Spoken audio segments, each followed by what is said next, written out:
ചായക്കടിക്ക് പൈസ ചായ വെച്ചിക്കണേ ചായ വെച്ചിക്കണ എന്നാ 10 രൂപ ബിസ്ക്കറ്റ് വാങ്ങിക്കട്ടാ.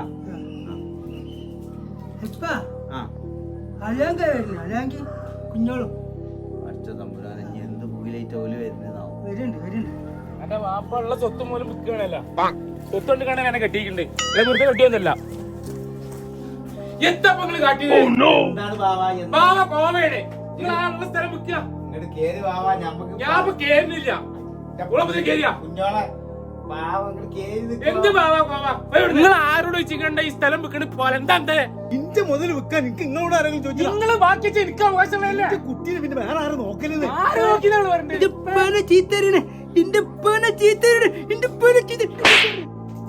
കുഞ്ഞോളെ ഇങ്ങോട്ട് വാടി.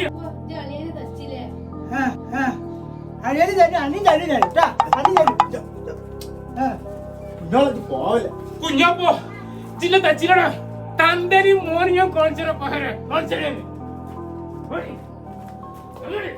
ഞാനെ കുഞ്ഞാപ്പൂജി എന്തിനാണ് അലിയങ്കാരൻ തച്ചത്? ചീത്തരല്ലേ ചീത്തര ഇനിയും തല്ലു ഞാൻ. അഞ്ച് അലിയൻ ആലൽക്കാണ് പോയിക്കണ്ട് വെച്ചിട്ടാ. എന്താടാ പാടെ പോയിന്നോ? ആ കുഞ്ഞാപ്പോ എവിടെ പണിട്ട് വരുന്നേ? ഞങ്ങളേ ആ പോലീസ് സ്റ്റേഷനിലേക്ക് പോയതായിരുന്നു. എന്തെന്തിനാ അവിടെ ഒച്ചപ്പാട്? മാമാന്റെ സൗണ്ട് ഒക്കെ കേൾക്കണ്ടല്ലോ. കുഞ്ഞോളും ഭാവി വന്നിനാ? അതൊന്നും പറയാതിരിക്കാൻ നല്ലത്. ഇന്നലെ ഭാവിയും കുഞ്ഞോളും കൂടി വന്നീനെ അവിടെ മാന്റെ കച്ചറ. ആ അതേന്ന് ഒച്ചയിട്ടീന്നേ. അതിന്റെ അടിയില് ബാവാനെ പിടിച്ചാണ് ഇവനൊന്ന് അടിച്ച്. അതിന് ഓനും കുഞ്ഞോളും പോയി കേസ് കൊടുത്ത് ഇപ്പൊ ഞങ്ങൾ പോലീസ് സ്റ്റേഷനിൽ വരിക. ഇപ്പൊ ഭാവാനെ തച്ച് അനക്ക് അറിയണ്ടല്ലേ, എനിക്കാണെങ്കിൽ ഒരുപാട് കടങ്ങളുണ്ട്.